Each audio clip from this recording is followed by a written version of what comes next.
Okay, thank you everybody for coming out to this press conference. Now, unfortunately, I won't be taking any questions because I don't know how my answers are going to affect my players' performance in the next game.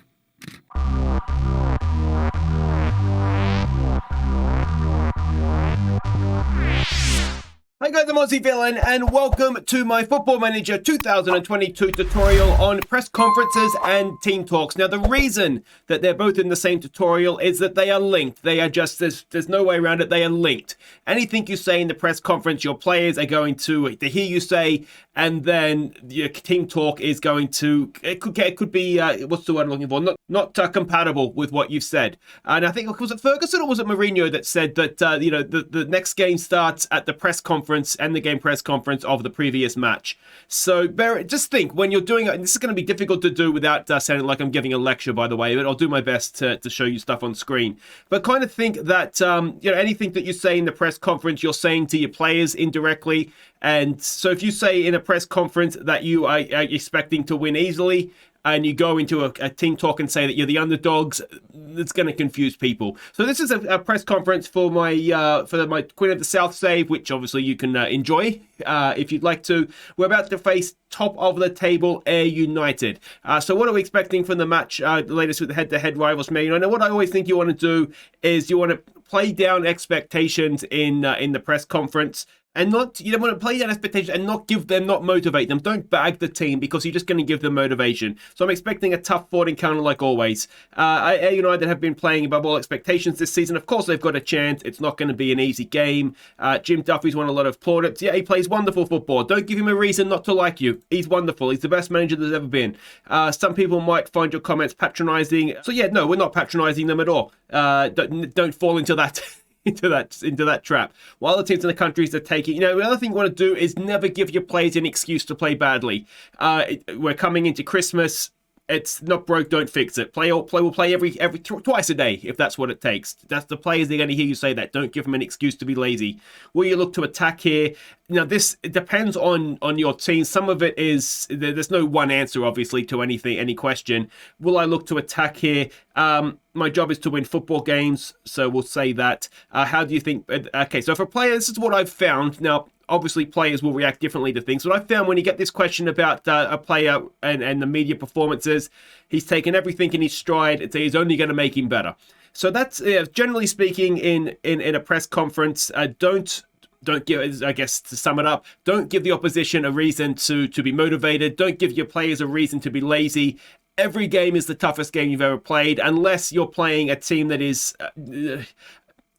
playing Manchester United as a non-league side, in which case, obviously try and give them a little bit of hope. Don't say we're going to get smashed, but, it's use your common sense, basically. Now, another thing that I found is don't build up your team as a whole, especially post-game. I guess this relates to more post-game. Play down the team performance. You win 6-0, yeah, but there was parts of the game that weren't great. You've heard actual managers say that, haven't you? So say that, but individual players, build them up. That's the way I like to do it. So, as I said, it's just the way I've found that works for me. Individual players, wonderful performance, more to come, all that kind of stuff. But when it comes to the overall team, you want to play it down a little bit. It was disappointing, it wasn't perfect, all that kind of stuff. All right, let's head into the dressing room now and get into the team talk. All right, so in the dressing room we are now. One thing, obviously the assistant's advice is usually not too bad. If you find an assistant, particularly one that has high motivating, going with what they suggest is not always, it's not a bad thing, to be honest. It's usually a good thing, actually. Now, what we wouldn't want to do in this one is say something along the lines of, I expect nothing but a win. Ayr United are second in the form table, or we're first, make it count today. Things like that are kind of putting the pressure on, which we tried to take off in the press conference. I actually think here, we've been on a good run of form, go out there and impress me. That's usually a fairly safe bet. Or the media have been giving us a lot of credit lately, go and put on a worthy display. I actually think that either of those two things might be okay. Now, if you're playing a team that is at the bottom of the league, what you don't want to say again is, I expect to win. And again, you do this in the press conference. I think this is where a lot of people come unstuck, where, you know, you have a team that is winning the league, but you go and lose to bottom of the table. I think a lot of it is, and obviously I can't say for sure because I don't see everybody's press conferences and team talks, but I think a lot of it is what's being said. You're saying that you expect to win, the players are complacent, and they go out there and lose.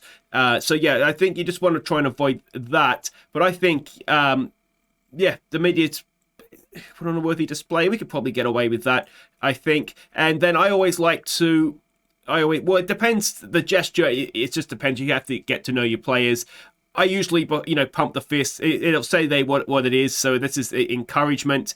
The other one that I use a lot, and if you've watched my Let's Plays, you'll know, is point finger, which is the old assertive.